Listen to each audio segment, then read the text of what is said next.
नमस्कार। ओडिया अस्मितार परवर्ती आलोच्य विषय आम परिचयर बिंब और प्रतिबिंब।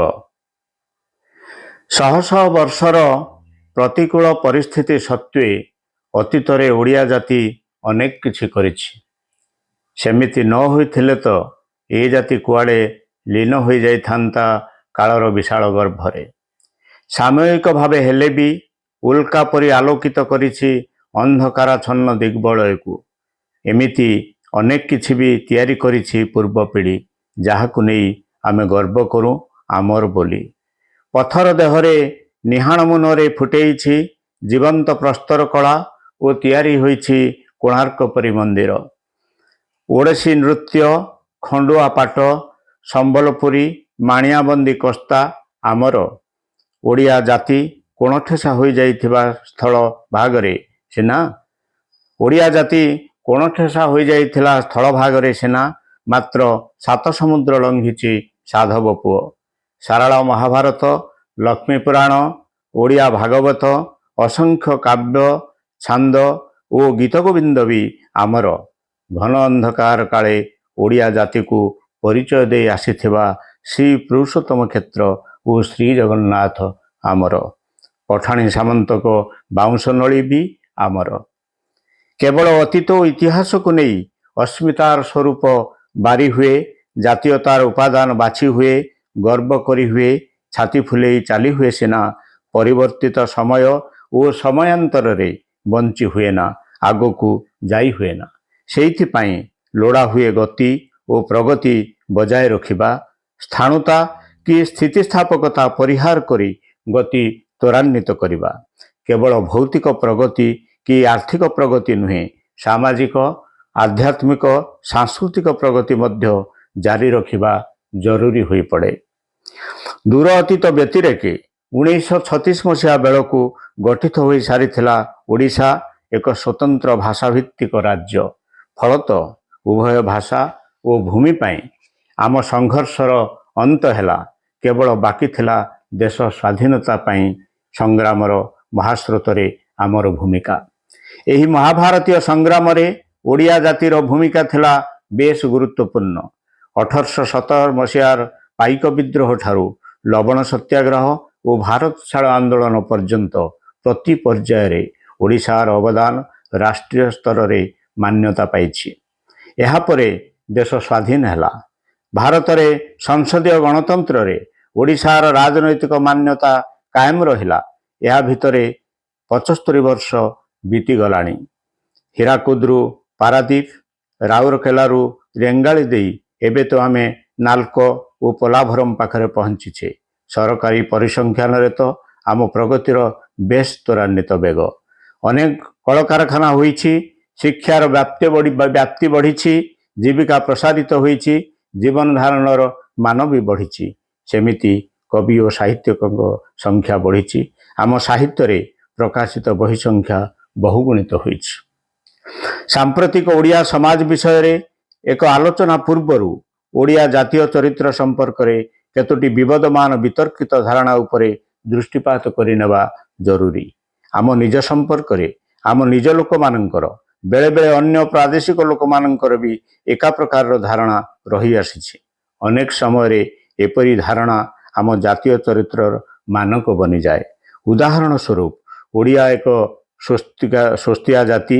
एमाने पखाड़ खाई दिन रे शुअंती, एणु एमानंकु लुटिबा खूब सहज। पूर्वरु थिला कलिंगा साहसिका, एबे ओडिया स्वस्तिया जाति। सेमिति ओडिशा एक गरीब राज्य। एठारे अनाहार मृत्यु हुए। कलाहांडीर अनाहार आमर जातीय परिचय। आम संपर्क रे अन्य मानकर एभली बद्धमूल धारणा अनेक समय बाहर आमर छवि क्षुण्ण करे और स्वाभिमान को आघात दिए। ये कथा सत जे ओडिशार जातीय मानसिकतारे व्यक्तिर भौतिक प्रगति को कम गुरुत्व दिया जाई थाए आध्यात्मिक विकास तुलन रे। यह जदिओ सर्वभारतीय मानसिकता, तथापि ओडिया लोके भाग्यवादी और अल्पके संतुष्ट। यहाँ ही आम दारिद्र्यर कारण। आमर यथेष्ट प्राकृतिक संपद थिबा सत्वे एही भली सामाजिक मानसिकता हेतु आमर औद्योगिक विकास ହୋଇପାରି ନାହିଁ କି ଉଦ୍ୟୋଗପତି ସୃଷ୍ଟି ହୋଇପାରି ନାହାନ୍ତି ବୋଲି ବହୁ ବୁଦ୍ଧିଜୀବୀଙ୍କର ମତ। ସବୁଠାରୁ ଗୁରୁତ୍ୱପୂର୍ଣ୍ଣ କଥା ହେଲା, ବହୁ ପ୍ରଗତିବାଦୀ ବା ବୁଦ୍ଧିଜୀବୀ ଆଉ ପାଦେ ଆଗକୁ ଯାଇ ଏଭଳି ପରିସ୍ଥିତିର କାରଣ ଓଡ଼ିଶାର ଶ୍ରୀଜଗନ୍ନାଥ ସଂସ୍କୃତି ବୋଲି ରୋକଠୋକ ମତ ଦିଅନ୍ତି। ଏହା ଏକ ବିତର୍କ ଓ ମତବାଦର କଥା। ଏପରିକି ଏ କଥାରେ ସତ୍ୟତା ବି ଥାଇପାରେ। ଓଡ଼ିଆର ଭାଗ୍ୟବାଦୀ ଜୀବନାଦର୍ଶ ଓ ତୃପ୍ତ ଗାର୍ହସ୍ଥ୍ୟ ଜୀବନ ଆମର ଭୌତିକ ବିକାଶର ପରିପନ୍ଥୀ ହୋଇପାରିଥାଏ ଏବଂ ଏହାର କାରଣ ଶ୍ରୀଜଗନ୍ନାଥ କୈନ୍ଦ୍ରିକ ଭାଗବତ ସଂସ୍କୃତିର ପ୍ରଭାବ ବି ହୋଇଥାଇପାରେ। ମାତ୍ର ଶ୍ରୀଜଗନ୍ନାଥଙ୍କୁ ନେଇ ଯେ ଓଡ଼ିଶାର ଇତିହାସ, ରାଜନୀତି, ଓଡ଼ିଆ ସମାଜର ଆସ୍ଥାଭୂମି, ଏପରିକି ଓଡ଼ିଆ ସାହିତ୍ୟ, ସଂସ୍କୃତି, କଳା ଓ ଭାସ୍କର୍ଯ୍ୟ ଯୁଗ ଯୁଗ ଧରି ପ୍ରଭାବିତ ହୋଇ ଆସିଛି, ଏହା ବି ଅନସ୍ୱୀକାର୍ଯ୍ୟ। ଓଡ଼ିଶା ଇତିହାସରେ ଜଗନ୍ନାଥଙ୍କ ଐଶ୍ୱର୍ଯ୍ୟକୁ ନେଇ ଏ ଜାତି ଯେତିକି ଗର୍ବ କରିଛି, ଏହାର ସୁରକ୍ଷା ପାଇଁ କିଛି କମ୍ ସଂଘର୍ଷ ବି କରିନାହିଁ। ଘନ ଘନ ବିଦେଶୀ ଆକ୍ରମଣରେ ପରାହତ ଏବଂ ଫି ବର୍ଷ କରାଳ ବିପର୍ଯ୍ୟୟରେ ବିଧ୍ୱସ୍ତ ଗୋଟିଏ ଜାତି ଭାଗ୍ୟବାଦୀ ହେବା ସ୍ୱାଭାବିକ।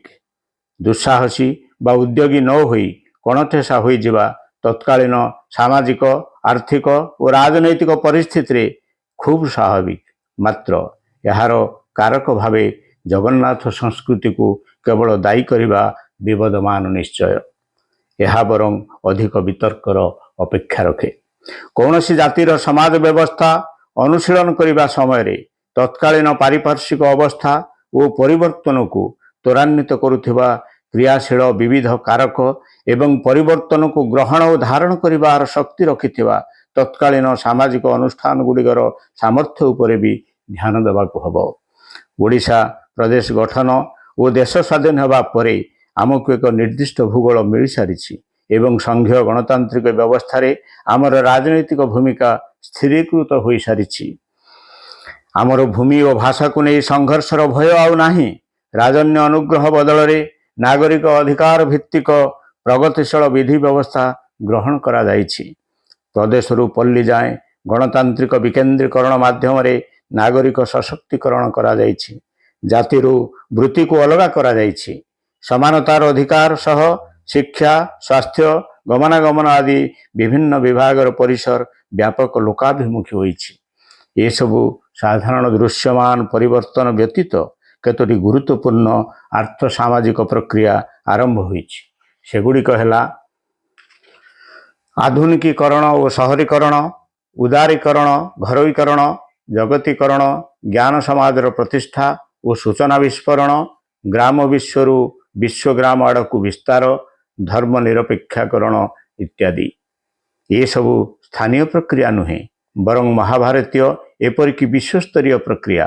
ମାତ୍ର ଏଗୁଡ଼ିକ ଗୋଟିଏ ଜାତିର ସାମାଜିକ ପରିବର୍ତ୍ତନ ପ୍ରକ୍ରିୟା ଉପରେ ଗଭୀର ପ୍ରଭାବ ପକାଇଥାନ୍ତି। ସେ ଦୃଷ୍ଟିରୁ ଓଡ଼ିଆ ସମାଜ ଉପରେ ଏସବୁର ପ୍ରଭାବ ବିଷୟରେ ନଜର ପକାଇବା ଆମର ଜରୁରୀ। ଏହି ସମସ୍ତ ବିଷୟ ଉପରେ ଆରଥରକୁ ଆଉ ଥରେ ଆଲୋଚନା କରିବା ପ୍ରତ୍ୟେକ ବିଷୟରେ। ଆଜି ପାଇଁ ଏତିକି। ନମସ୍କାର।